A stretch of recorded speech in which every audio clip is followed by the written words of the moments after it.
Welcome to Confirmation Bias, presented by the League Ambassadors. I'm Ambassador Junior Blue, and Magic Johnson got fined $50,000 for saying Giannis will win a championship in Milwaukee. But yet, all these teams is setting up meetings with players while they still under contract. So that's not tampering? That's my confirmation bias. I'm Ambassador Dad, and South Park got it right. Foreigners are taking our jobs. In the NBA, we have the MVP, Rookie of the Year, Defensive Player of the Year, and Most Improved Players were all foreign-born. Shit, even a whole nother country won the NBA title this year in Toronto and Canada. And that's my confirmation bias. I'm Red O, and 2.5, 3 weeks in, and it's still the fucking Lakers got LeBron and AD.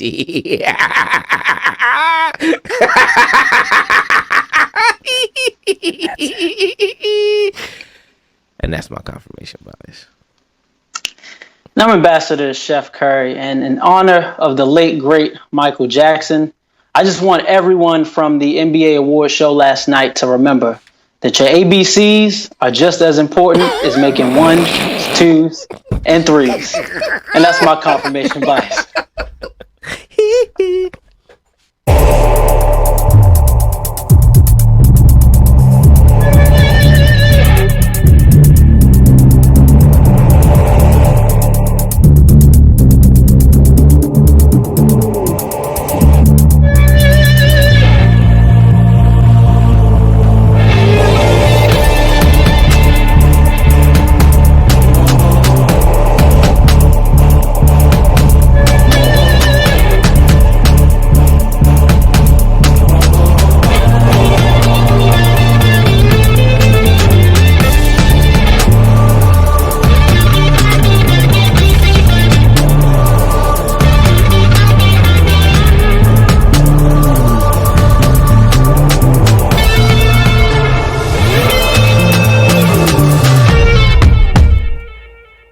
Welcome to Confirmation Bias, hosted by the League Ambassadors.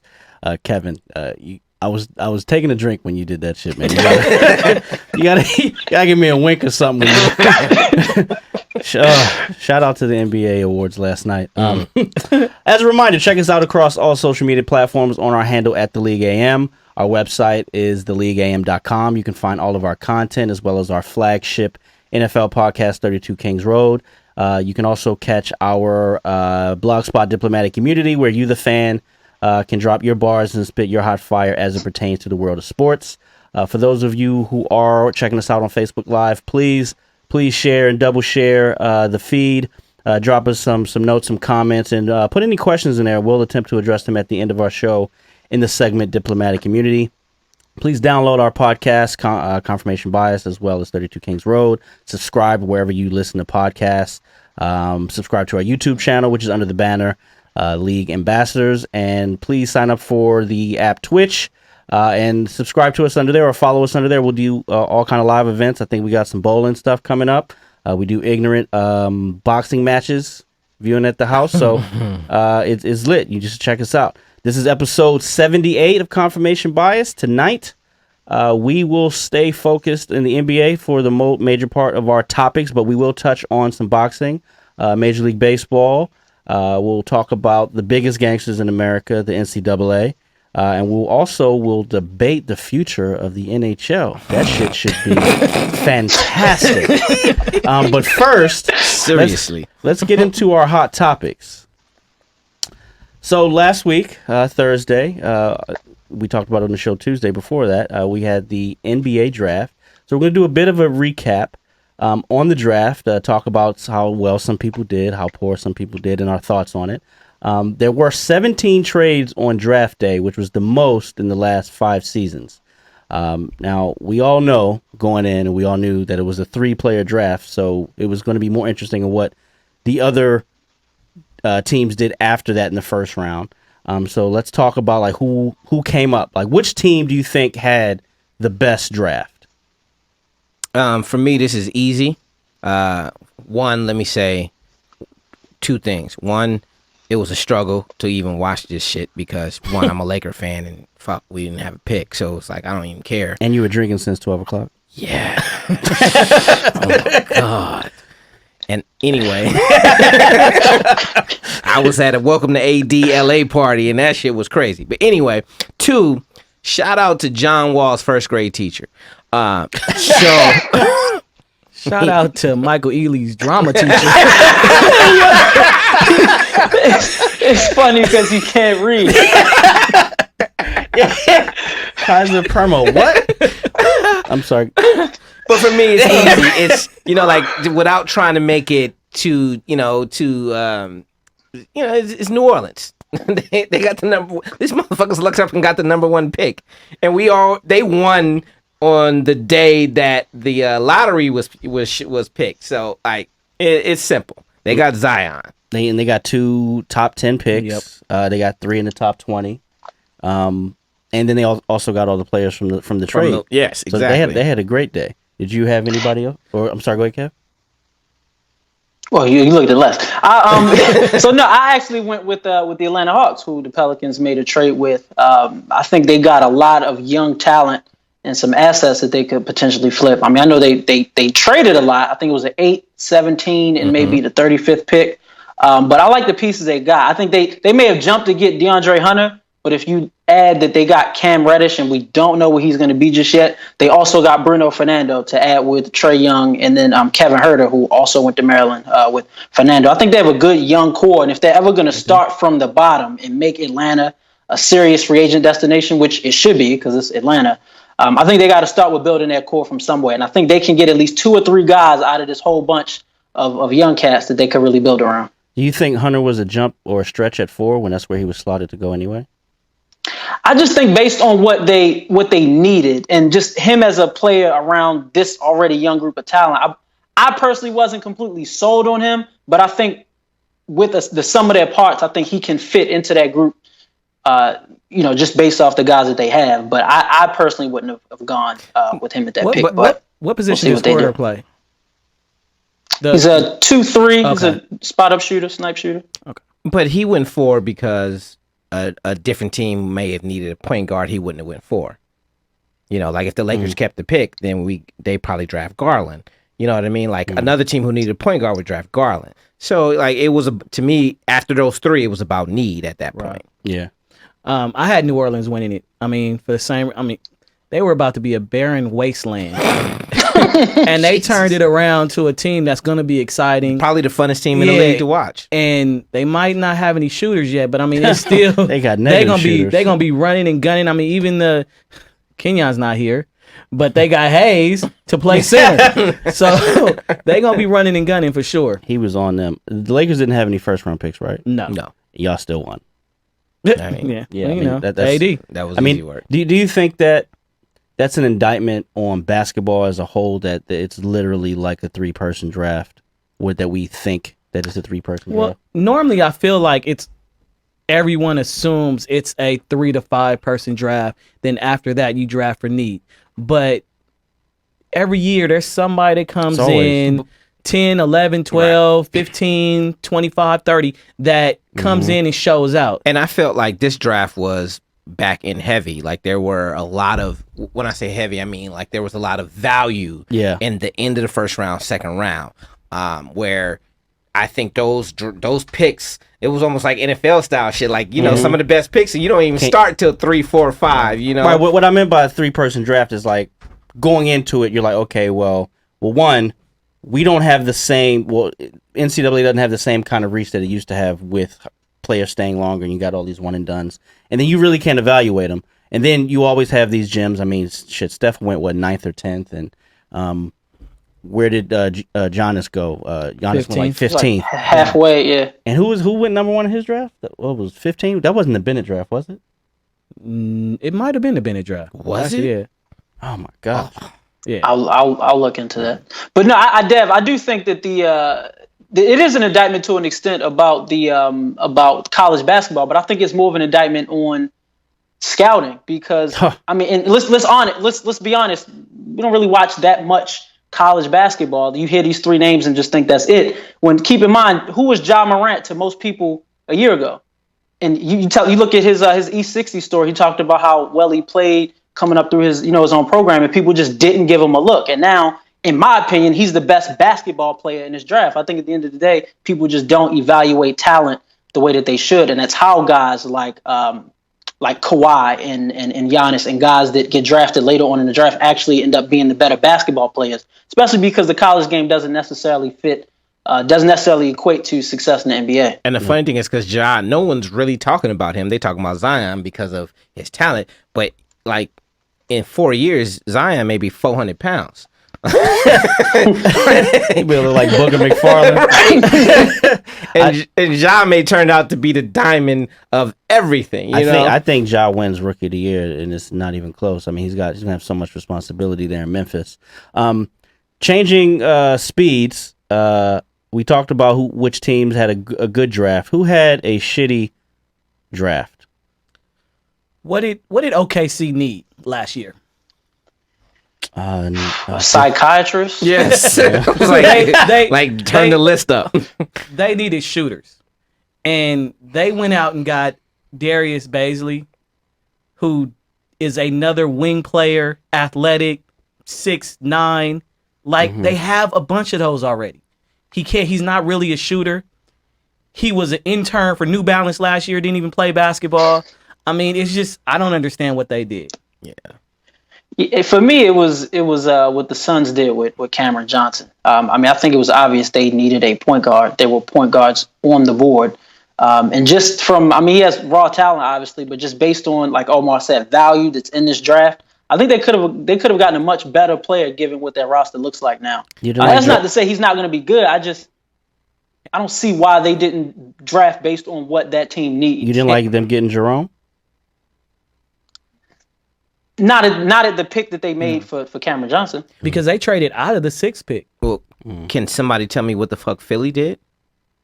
I mean, there was one player who was maybe the most perfect player to be sitting next to Ben Simmons and Carson Edwards. And they was like, nah, we don't want him. And then they moved up to pick. Who did they pick? They moved up 4 spots. I don't even remember who they picked, but it was just like you move up 4 spots and you don't take a need. Philly, it just seems like Boston kind of ran over them, especially since you could have had Carson Edwards, who would have fit perfectly on your squad. I also had and all right, just to clarify, the Suns aren't they trading? I thought they were trading Culver to the Timberwolves, right? Right. Somebody mentioned. Okay, sorry, just want to clarify. My other team that lost was Cleveland.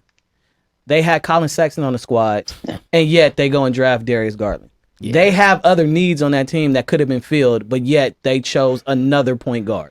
That was weird. Yeah, good luck, it makes no sense. Yeah, that was my worst match in terms of like what player didn't fit the team, because if Sexton and Garland are going to be your backcourt, both of them are 6'2". Like they're not only they're young, but they are undersized, especially in the Eastern Conference. So who knows if both of them guys end up starting or staying 10 games. So like, well, you mentioned match. Going on, you said worst match. I'm looking at best fit. For me, I think that even though you question, as far as need, who would you get, like Hunter at 4? I think that's a good fit for them because of the versatility, his length. I mean, he's 6'5", but he has a 7'1" wingspan. Trey and Herter don't play any fucking defense at all. They need something. So I think that was the best fit. Kev, since you mentioned worst fit, what was your best fit as far as a player being drafted to the team? Yeah, I went with Kobe White from North Carolina getting drafted to the Bulls. They desperately needed a playmaking guard. He's taller than I thought he was. At least they list him at 6'5". I didn't think he was that tall. You was just looking at his hair. Hey, that's what they got him listed. He's at. not 6'5". But even if he's not, I think he's a good fit for what they're trying to do. I don't know if he's a long-term answer, but that was a player where this is our need. He's there, and they went and got him. They at least get Zach off the ball so he can do Zach things. For me, it would have been Carson Edwards. But I'm gonna give a shout out to Kenny Ken who ain't here and say the best fit was Jackson Hayes to NO because he will not be in the spotlight. He's going to be able to, if he does it right, he will just be behind Zion in the spotlight and just try and develop and become the best player he can be alongside of Zion and the shadow of the Ball family and all that good stuff. Like he can be a surprise, like a Whiteside. Yes. So Golden State's pick, Jordan Poole. They went from the best shooting team to having one shooter, and they actually added Jordan Poole as a shooter. Clay probably out most of next year. Durant might not even be on the team next year. So they added more shooters so they can kind of keep rolling what they were doing. Yeah, they know what they're programming. Yep. This is a wash year, ladies and gentlemen. We're gonna go ahead and run that shit back, and we act like this year didn't happen. Right. So biggest surprise in the draft. I mean, whether good or bad, I think the Magic taking old boy from Auburn after he tears his ACL. I mean, granted he was balling out of control, but what were they? Were they 8th seed or 9th seed this year? Hey, they made the playoffs. So they need to build and keep building. You got a guy who's not going to fucking play, and he shouldn't play because that tear was in April. But it is Orlando. But also look at the players Orlando has. They have forwards, centers. Yeah. They have bigs. Why are you drafting another one? That repetitive drafting makes no sense to me.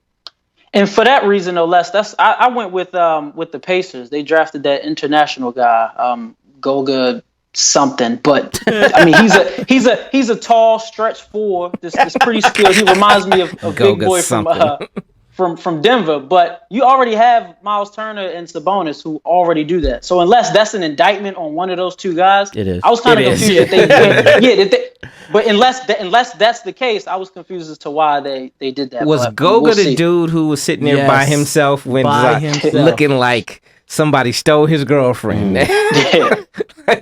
For me, it was a little different. Was just Boston, that they actually used all three of their picks, didn't trade anything. Even if it was trading back to another year, because this motherfucker act like he don't like using picks. He want to keep hoarding them. So the fact that he actually used the picks, to me... Was he involved in the draft? Well, he had 3 picks. No, but I mean, didn't he have like a stroke or a heart attack recently? Oh, shit, I don't know. Didn't, Ainge? Yeah. I didn't know that. Yeah. He had a stroke during the playoffs. Where are you? Fuck Danny Ainge. I was about to say, I was with you, Omar. I know that. Right. He had to stay home the last 3 games or something like that. Yeah.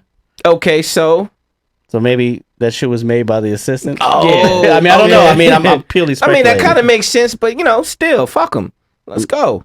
I kind of just for clarity, so the 2009 draft when Curry went 7, Blake Griffin was 1, Sheem Thabit was number 2, and James Harden was the 3rd pick. Yeah, where does Curry go in that draft now? Number 1. He's 1? Yeah, him to the Clippers, and he tortures you guys for the last 10 years. Jesus. We could have a conversation. Is Curry without Golden State, though? I mean, he was doing what he's doing now with Davidson. Yeah, because that's what they ran. Who is it, Vinny Del Negro? Minnesota. That's what I'm saying. So, Minnesota drafted Ricky Rubio and Johnny Flynn before him. Oh my, 2-point guards. Wow. In the back to back, 5th and 6th. Yeah. Oh man. Bol went to the 2nd round. I mean, I know he didn't play. Is that a surprise? Nuggets just get another long motherfucker? It's not a surprise, but that's my worst fit. You think so? Oh, fuck yeah. What are you gonna do? He gonna heal right now. Yeah, exactly. Yeah, but I'm saying like he can't play alongside a Jokic. Like he's not gonna be able to be able to develop. Like he's not gonna get playing time. Like I don't. Why don't you think so? I mean, he has a versatile game. Jokic plays a lot of minutes. And he probably needs to play less. Yeah, he probably needs to play less. That way he won't miss free throws at the end of overtime. Like there are places like the Lakers wanted him. Mm-hmm. Like he would have been able to get way more playing time. I think there were places where he could have went where he would actually get a chance to develop easier. So time will tell, and we really won't find out this year. No. Yeah. All right, so let's get into black versus blue. Got some interesting topics here today. Do we? Yeah, we do. There's one in particular I think we might shock ourselves. But let's start with hope versus hype. As we know, Mike Conley was traded to Utah. Is it hope or hype? He's the missing link for the Jazz to get them over the hump. Kev. It's hype because of the last part that you said. Because I don't think just adding him is going to get them over the hump. Although I do think he was a necessary piece. I like the pickup. It's a upgrade from Ricky Rubio. And I think it's much needed for to have a backcourt guard back there with Mitchell. Another guy can create his own shot. And I also think that Connolly will be a great addition to help Rudy Gobert on the offensive end because pick and roll, you can get him more involved. So I like the piece. I just think they got to do a little bit more before getting him over the hump means what, Western Conference Finals? Yeah, that's my question. Yeah, I don't know if that will do it. I think it's hope because again I understand what you're saying about getting them over the hump. Where if you mean West, but Utah's not far anyway. And I think Conley is always going to be. I think his problem is that contract he got. If he didn't have that contract, people would talk about Conley as a better player. If he could also stay on the floor. Right, that's true, and health. But all things being equal, he's healthy. That threesome, to me, that can be scary. And I think they can really make noise when they were making noise in the Western Conference without him. I think it brings Donovan's game along. Do you agree with that? I think it does, but I also think Snyder needs to stop playing with his nose and actually run an offense that actually runs an offense that displays what they can do now. I think they don't have a choice now with the type of point guard that Conley is, a run the show type guy. Not a ball dominant, has to score, but he's a true one of the last true point guards that's left. But it actually helps Gobert because I think he will get Gobert baskets where he is easier positions because he's more of a defensive oriented center who doesn't go out to the 3-point as much. So I think that helps him. And if you help him offensively, he's already the defensive player of the year. So I think it definitely is hope. But he wasn't an all-star.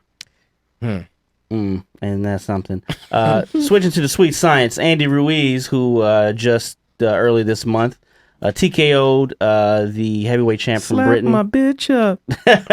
Anthony Joshua. Recently, he just said that AJ isn't a good boxer. Hope or hype, would a rematch be easier? Less. What kind of blood testing are we doing? Really shit ever. I can't answer that question because those facts aren't known to me. Well, let's say answer both. Vada and UCAT. Vada, it's hope because Ruiz will win again. UCAT, yeah, Joshua will probably get that one. Agreed. But here's the thing: it's like Andy is the champ, so that, like I said, the champ can dictate where we fight. So if I am Andy, I'm dictating we are in the same exact spot or wherever the fuck he from. Let's take it home. Whatever, he can do whatever he wants. He's the champ. He can't dictate certain things because the contract has already been made, but you can dictate where you fight. Yeah. So if it's Vada, yo, that man can. We know Andy can box. He looks like Bob's big boy, but he can fucking box. Like a Michelin tire man. Right. That is such a great point, Omar, and I agree with you. Thank you, Kevin. I think that was a move on, motherfucker. Cha-ching. All right. Well, Kevin, I'll start with you on this. It was announced that next season, the Tampa Bay Rays, no longer the Devil Rays, will be playing some home games in Montreal. Is this hit or flop? I'm sorry, hope or hype? Both. Sure. Yes. Yes. I was gonna say this is a whichever one it is. Hope this or is a hype. positive. Hope or hype. Sorry. This is hope then, but not because I think it'll work. I just think it's because the Rays don't have any other choice. I mean, just as a franchise, they're running out of options. I think baseball in Florida itself is already oversaturated, and it's not a very popular attraction. It's an outdoor sport played indoors in an outdoor city. So, I mean, listen, you got to get creative. You see what the NBA is doing, taking the game international.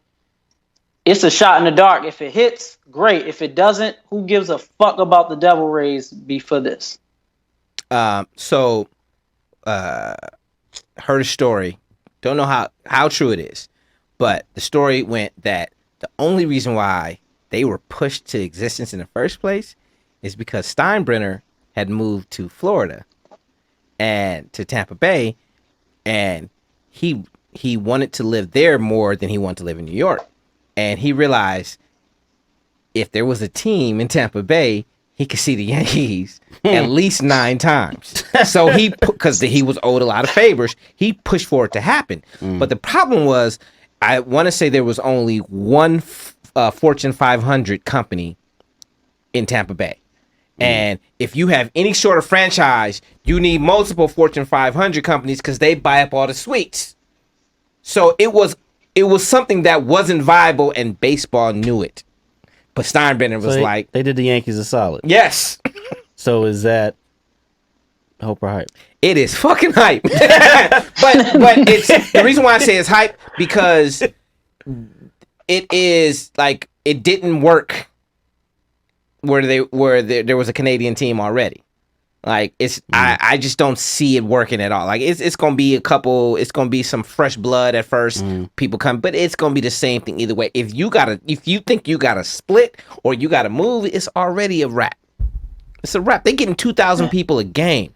Yeah, it's pretty piss poor. Hype, because nobody's seeing him in Tampa Bay, and nobody will see him in Montreal.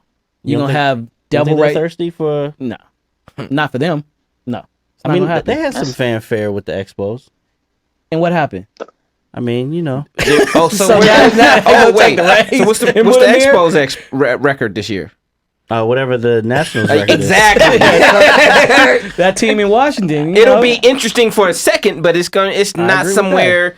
I just want to bring back them fire hats. I was about to say those jerseys was flames. I don't care what nobody said. All right, hit or flop. I think we know what this is. Rick Pitino wants to come back to the NBA. Junior Blues, hit or flop? Flop. Next. Are we unanimous with that? It is a flop. No, hell no. Hey, listen, it's a hit, man. Listen, Rick did his 1-year bid over in Greece. He did his time for his crime. NCAA and pro basketball have let people back into their leagues for doing worse. Give my man Rick a chance. I don't care what he did. He's not coming back to the NBA. Give him a chance. It's America, Jack. Give him a second chance. This is not 32 Kings Road, but you can get the fuck out of here with that bullshit. Hey, yo, Kev, just ask the Knicks and the Celtics. Hey, can I be stubborn? In 20 years, man. 30 years later, you're going to be better? Yeah. Nah. Hell no. All right. Let Rick live, yo. Yeah, he can live in Greece all the fuck he wants.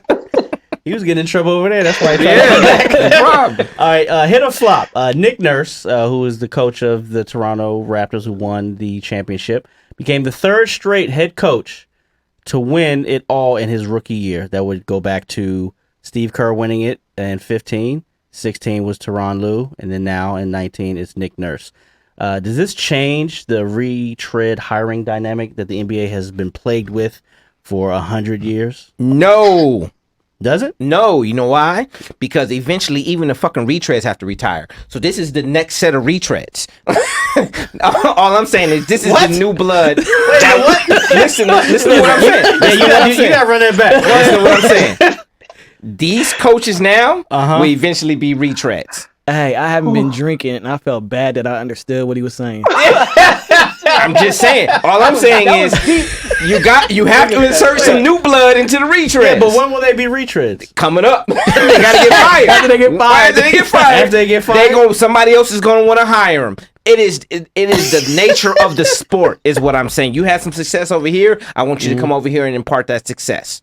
So, but some of these retreads don't be having success and be getting jobs. Exactly. So these are successful retreads. They will be. I guarantee you, they will be retreads. How many times Mike Dunleavy even got a job? Yo. Doug Collins, Kev. Omar, I'm gonna agree with you for the complete opposite reason. I think it's a flop because if you just look at these 3 guys and credit them for what they were able to achieve with their teams, but they all were benefactors of teams that were already in the playoffs, teams that already had superstar players. They just did take them over the top. So, but I do think younger coaches is just a trend amongst all sports because I think they're more likely to resonate with players, younger players, the fan base, and they're easier to negotiate with from a management standpoint. I just don't think that just because it's a guy's first year that he's going to come in and that'll ultimately equal success. I think you have to go through your bumps and bruises. These three just happen to be in pretty privileged situations. Sean McVay friends say otherwise, but go ahead. I actually think it's a hit. I mean, even if you look at last year where there was more rookie head coaches hired than retreads, but then again, once they get fired and they get hired again, now they retreads. I mean, first of all, I think to Omar's point, we need to define what a retread is. How many rehires and fires you need to get to a retread? All I'm saying is they will be retreads. So like what I'm saying is I don't think the system is broken now. I think it will continue on the same path it's on. And I agree with both sides. I think that it will definitely allow younger coaches to get a look that they wouldn't have. And maybe if Patrick Ewing was around at this era, he might have got a head coaching job instead of being stuck in Georgetown. Moving on to newsworthy and nothing to see here. Is the CP3 James Harden drama newsworthy or nothing to see? It's newsworthy because, again, it's fucking D'Antoni and Tony. You got Harden, who is, he's Harden. He's one of the greatest offensive players in the game today. And then you have Chris Paul, who has done the same thing in every stop he's ever had. And now they're trying to throw Jimmy Butler in the mix. Which is it's like T in fucking T. Like, what are y'all thinking? But Junior Blue, the Houston Brass was quick to come out and say that the drama that was reported is not true and this is not happening. Where there's smoke, there's fire? Lies. No, they're lying. They tried to trade Chris Paul to New York. No, and New York was like, "No, we not that dumb anymore." Yeah, Isaiah's gone. Yeah, exactly. We're not gonna do that. But to me, it's newsworthy because with them together and playing right, they're one of the top teams in the West. Even playing wrong. Yeah, even playing right. Yeah, even playing wrong. They're one of the top teams in the West. Because let's be honest, they don't play right. No, yeah. And Golden State is not going to be there next year. So this is their shot. So this is your shot, and y'all fucking it up. Yeah. And going to try to add Jimmy Butler. Nah. It's going to be an explosive mix. Yeah. I think it's newsworthy for a few reasons. One, because we as a collective saw this shit coming. Just because, from a basketball standpoint, Chris Paul as a point guard would clash with James Harden's style of play. And then to Omar's point, Chris Paul as a person is going to clash with anyone about anything. But to Les's point, though, I think that him and Jimmy would be friends. Sorry, go ahead, Kev. In some sick, weird way, kind of like how we all get along with Omar, right? Yeah, somehow it's my point. The chemistry is there. But no, to Les's point, though, I think this is newsworthy because this is yet another Western Conference contender who's going to have issues going into the 2019-2020 season. So for me, I really feel for Daryl Morey because I think Daryl Morey is a good GM. He did that shit to himself. But at the same time, Daryl Morey is desperate because he knows good players. No one comes there, and he got lucky because D'Antoni actually and Harden actually worked to a point where it was like, this shit fucking works. It's disgusting, but it works. So Daryl Morey, he shoots for the stars. Because like I said, he's always wanted to be how the Lakers have done things. You shoot for the stars. So you had a chance to get CP3, you took it, but that mix is just oil and water. CP3 doesn't let anything go, and he's a dog with a bone. So just a day in and day out and watch that bullshit that Harden be doing, that is eating at his soul on a daily basis. So I get it. So last topic before we switch gears. Newsworthy and nothing to see here. Last month, a bill was given approval to move forward to the California Assembly for a vote that actually happened today. I don't know what the result of it was. To allow athletes to make money off of their own name, images, and their likeness starting in the year 2023. Kev, can you Google it? It was 31-4. That was the vote last month, but they were sending it to the Assembly today. That was in Congress, or the Senate. But the president of the NCAA, who is Mark Emmert, who is a fucking mob boss, he threatened the state of California to drop the bill, or the colleges in California won't be able to compete for national championships. Newsworthy? I think so. Hell yeah. I mean, it's taking. To me, honestly, I mean, you look at it. We've had this discussion several times, and normally it's former players that are bringing it up, or some media who are siding with players. They're bringing it up. Now we're on another level where the government's involved, and I think that's why it's newsworthy. Right. The thing that's not newsworthy is the threat. California is one of two dominant states in America, between them and Texas, the two biggest states in America. California is one of those states where when they do something, the dominoes fall. Other states follow. So that threat, because the Pac-12 network, so now the Pac-12 is not involved in anything, and then if all it takes is 2 or 3 more states, because speaking of that, North Carolina already filed earlier this month. So this is my point. Like, that threat is nothing to see here. And you think they not about to have Duke play for championships? Right. That threat is nothing to see here, but the whole situation is definitely newsworthy.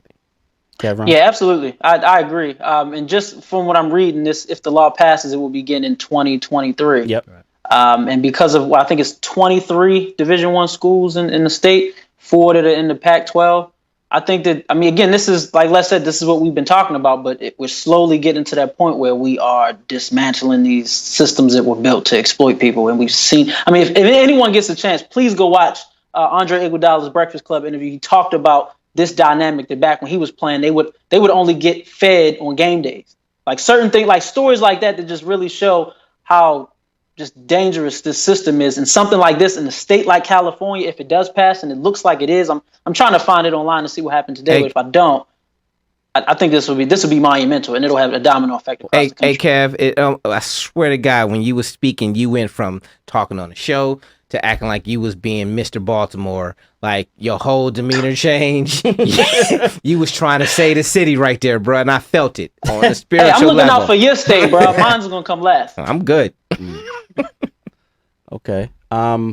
Yeah, not to mention that Mark Emmert makes $3.7 million a year, and he is opining for them to not get paid for. They're not even asking for them to get paid as athletes. It's for using their likeness and cashing money off of their jersey sales and shit like that. A whole country went to war over slavery. Which country was that?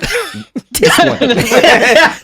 These teams. You don't say, Omar. So, like, if you have free labor, you will go to war to keep it. You are, man.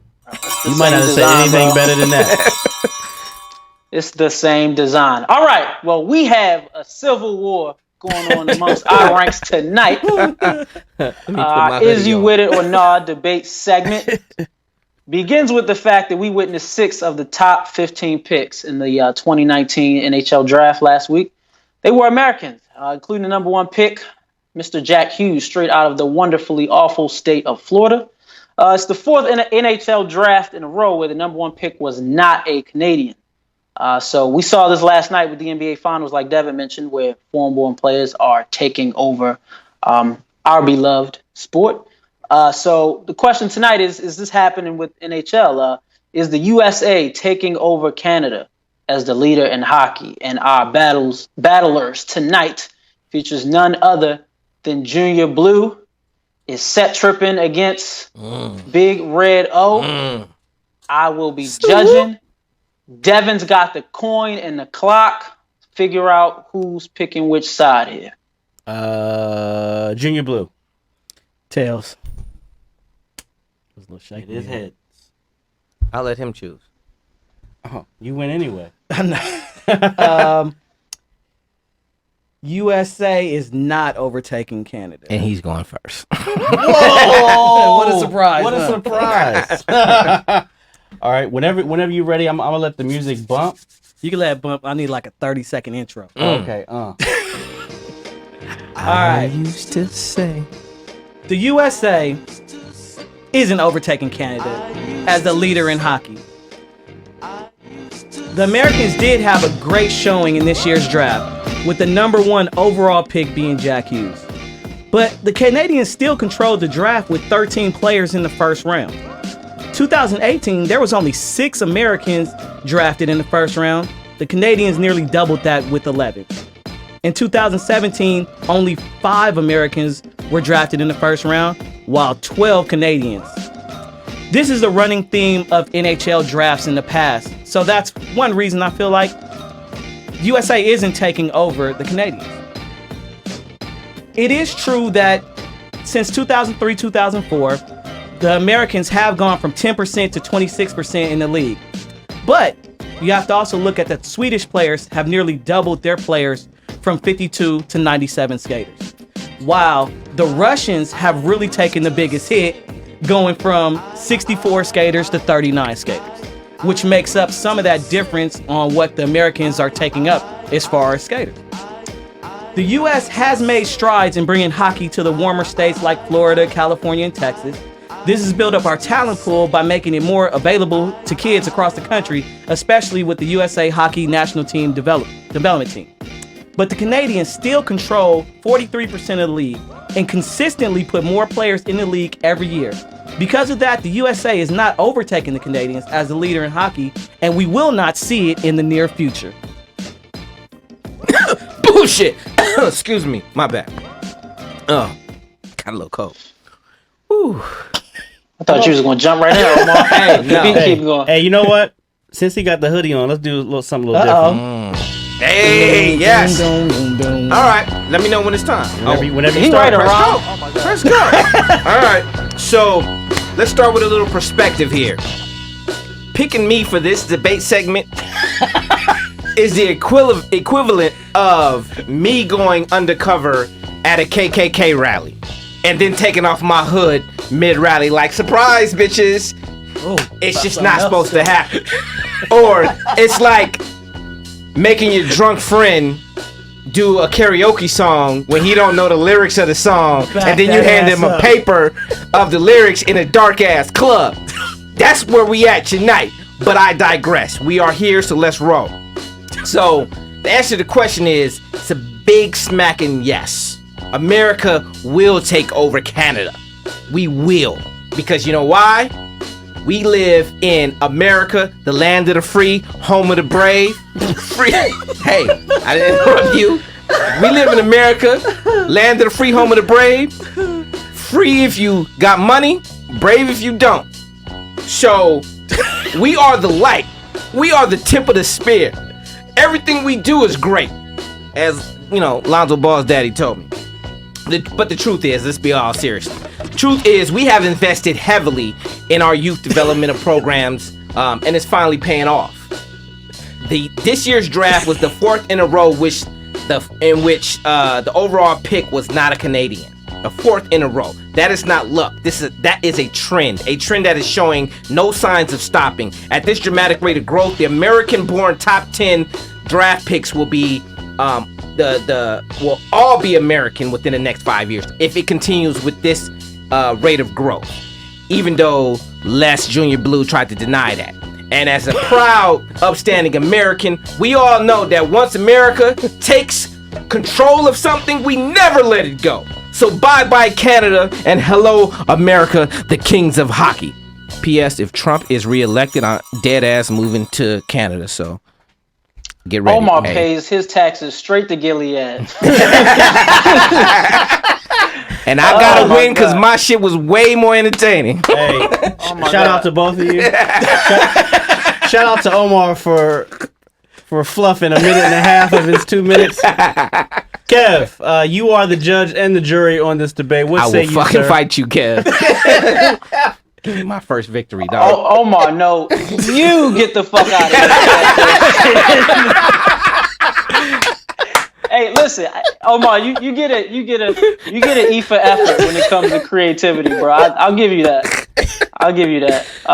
Hey, we should drop the video of what he was talking about, though. Stop it. We should definitely post that. We have to give our viewers content. No, we don't. Yeah, we do. It wouldn't make much sense. Yeah, no. We have video. I'm not given permission to use my visage. Kev. Omar, I was with you, bro, until you did that that Make America Great Again. You left. Hey, yo, you had it in the bag, bro. And you threw it out of bounds. Down the stretch. By default. I Pete Carroll the shit. By default, Les, I'm gonna get this to you. Omar, you's a crazy one. You definitely won that. All right, so before we wrap it up and go to I was just going to say, diplomatic. I was just going to give more context. Please. The song that he was talking about that he didn't know the words to was a song that everyone knows the words to, and it was damn near 20 years old. It's Back That Ass Up by Juvenile, and he was supposed to be Juvenile. I didn't ask for it to be Juvenile. These motherfuckers didn't want to do it themselves, and I was more drunk than each and every last one of them. Yo, we win. Yo, we should have knew when he was sitting over there on the step. He was. They called the league ambassadors. He was sitting on the step with his head down. My problem is I just don't have it in to disappoint my homeboys. But you did. No, it would have been better if I said no. Shit. Omar, if you don't say no, it's a yes. Shit, Kev. What's up with diplomatic immunity, bro?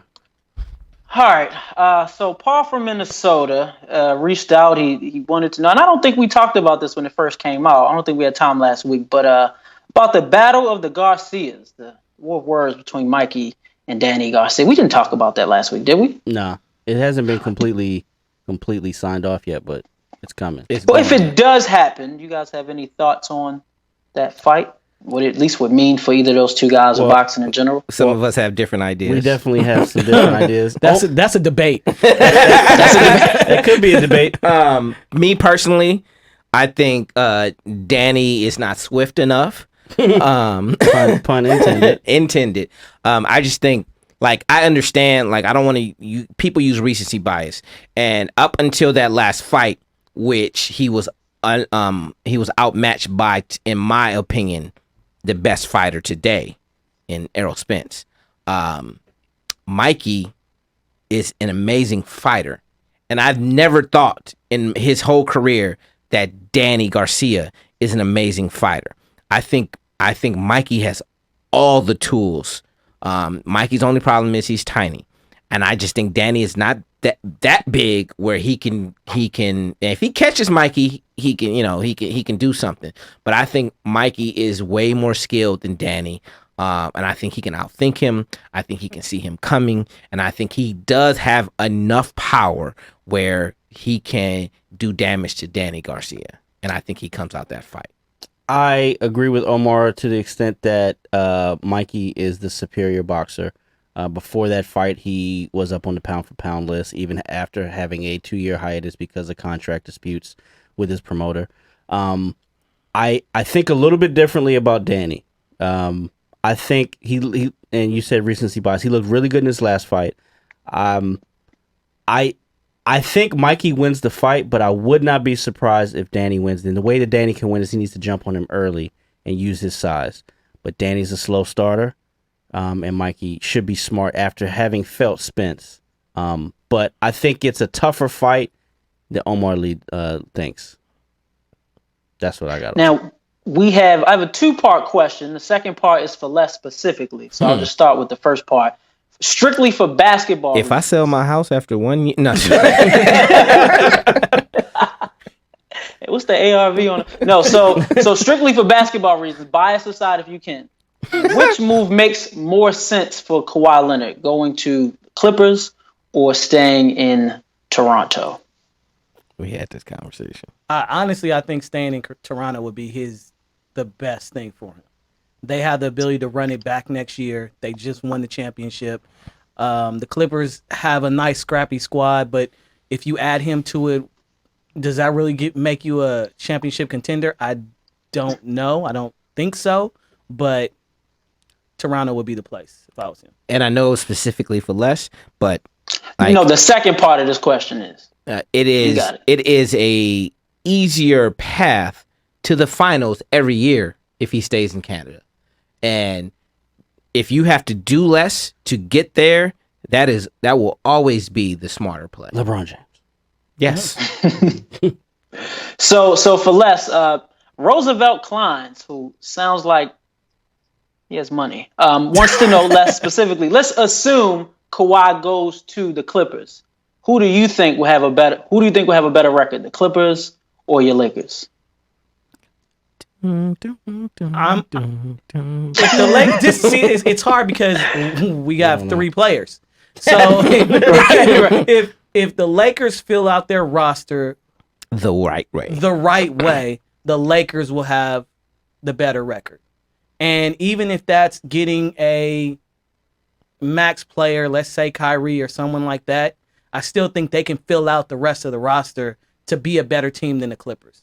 The Clippers, if they get Kawhi, they have the ability to open up max space, another max slot to bring in someone like, let's say, Al Horford, which I think would be a great fit for that squad.